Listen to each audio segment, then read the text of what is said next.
कर्म छोड़ने से नहीं, कर्म को भगवान को अर्पित करने से बंधन टूटते हैं। जब जब जीवन में भ्रम बढ़ता है, तब तब ज्ञान ही सच्चा मार्ग दिखाता है। भगवान बाहर नहीं आते, वो ज्ञान बनकर अंदर प्रकट होते हैं।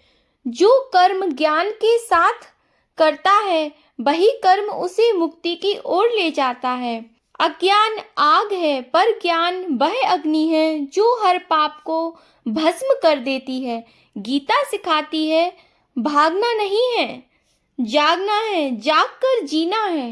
इन्हीं सब बातों को हम अध्याय 4 ज्ञान कर्म संन्यास योग में थोड़ा गहराई से जानेंगे। श्री कृष्ण जी अर्जुन से कहते हैं, हे अर्जुन, यह ज्ञान नया नहीं है। मैंने इसे सबसे पहले सूर्य देव को दिया, सूर्य ने मनु को दिया और मनु ने शिक्षाकु को दिया।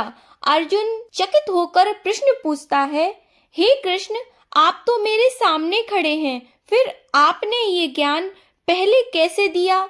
यहीं से अध्याय 4 की शुरुआत होती है। श्री कृष्ण कहते हैं, जब जब धर्म की हानि होती है और अधर्म बढ़ता है, तब तब मैं अवतार लेता हूँ। भगवान किसी एक युग में नहीं आते, वो हर युग में आते हैं। रूप बदल सकता है, नाम बदल सकता है, लेकिन उद्देश्य वही रहता है। सज्जनों की रक्षा, दुष्टों का विनाश, धर्म की स्थापना। जो इस रहस्य को जान लेता है, वह जन्म मरण के बंधन से मुक्त हो जाता है। श्री कृष्ण कहते हैं, जो मुझे जिस भाव में भजता है, मैं उसी भाव में मिलता हूँ। कोई डर से मेरी पूजा करता है, तो कोई स्वार्थ में मेरी पूजा करता है, कोई प्रेम में मेरी पूजा करता है, तो किसी को विश्वास है कि मैं हूँ और उसी विश्वास में मेरी पूजा करता है।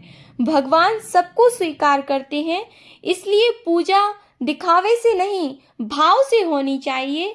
अगर भाव सच्चा है, तो छोटा सा नाम भी जीवन बदल देता है। श्री कृष्ण जी कहते हैं, कर्म को समझना कठिन है। कुछ लोग बहुत काम करते हैं, फिर भी बंधे रहते हैं। कुछ लोग कम करते हैं, फिर भी मुक्त रहते हैं। क्यों? क्योंकि कर्म से नहीं, कर्म के पीछे के भाव से बंधन बंधता है। अगर कर्म अहंकार से किया जाए, तो बंधन बनता है।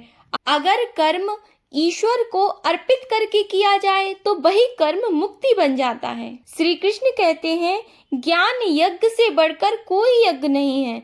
आज लोग पूछते हैं, पूजा कैसे करें, दान कितना करें, व्रत कौन सा करें? श्री कृष्ण कहते हैं, पहले ज्ञान प्राप्त करो।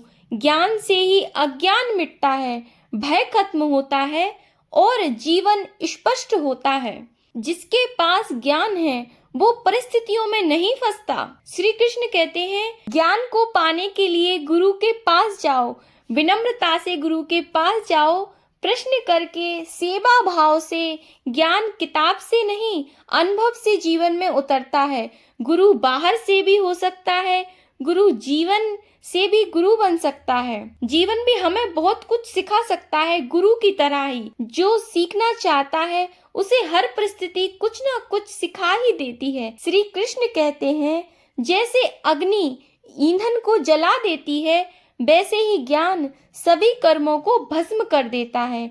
ज्ञान मिलने के बाद पुराने पाप भी नष्ट हो जाते हैं और इंसान उनमें भी नहीं बंधता। इसलिए खुद को दोष देना छोड़िए, कुछ ना कुछ सीखते रहिए, आगे बढ़ते रहिए। अध्याय 4 का सार यही है। भगवान बार बार धर्म की रक्षा के लिए आते हैं। भाव से की गई भक्ति ही सच्ची है, कर्म से नहीं, भाव से बंधन बंधता है।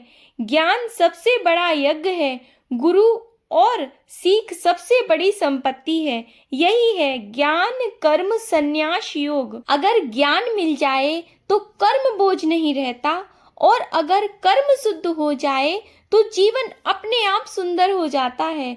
आप इस अध्याय से क्या सीख लेकर जा रहे हैं, कमेंट में जरूर लिखिए। और जो श्री कृष्ण के भक्त हैं, वे इस ज्ञान को दूसरे भक्तों तक जरूर पहुंचाएं। गीता सुनिए, समझिए और जीवन को सरल, सहज और सफल बनाइए। जय श्री कृष्णा, जय श्रीमन नारायण।